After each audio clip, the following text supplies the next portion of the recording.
चौकी के खालू तू आटा,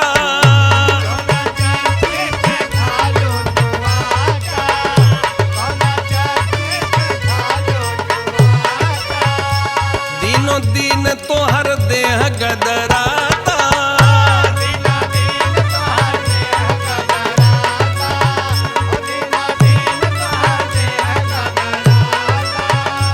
दिनों दिन तोहर देह गदराता ये गोरिया, जान मारे तोहरो जवनिया बबुनिया चढ़ल बड़ू सबका अखिया में।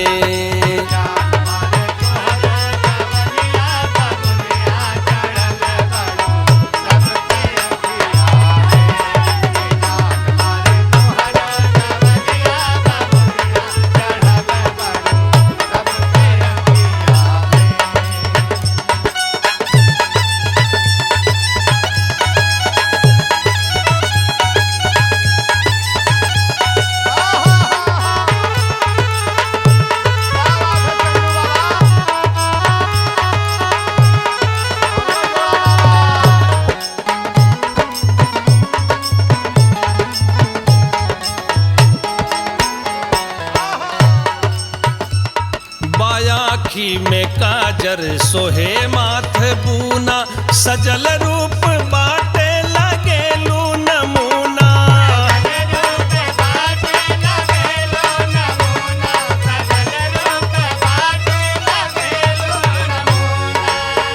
विजय जी लइका कहता, देखी तोहरा के लइका झुराता,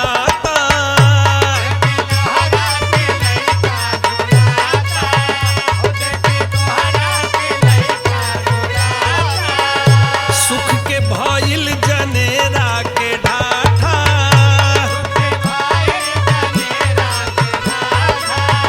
एकदम सूख गई। सुख के भइल जनेरा के ढाठा ये गोरिया, की चमकेला चेहरा पे पनिया ये रनिया, की चमकेला चेहरा पे पनिया ये रनिया, चढ़ल बाड़ू सबका अखिया में।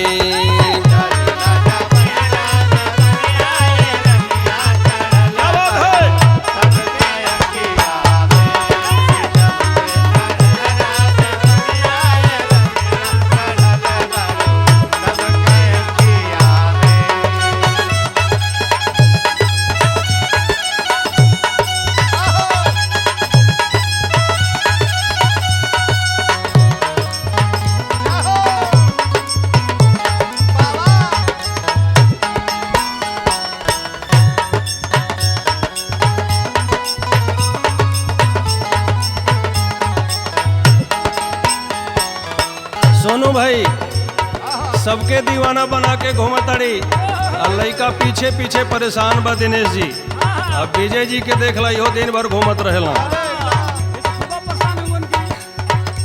गोरी घूमेलू सबके बना के दीवाना, तोहरे हथवा में बाटे जिला जौरी थाना।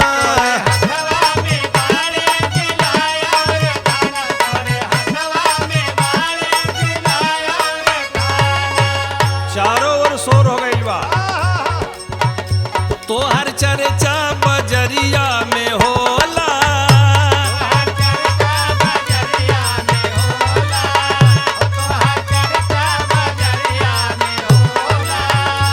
जब खालू तू चाट यौरी छोला,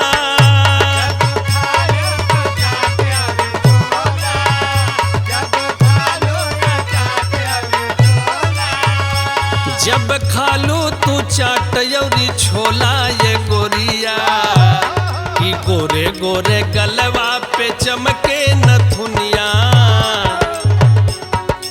गोरे गोरे गलवा पे चमके नथुनिया, चढ़ल बाड़ू सबका अखिया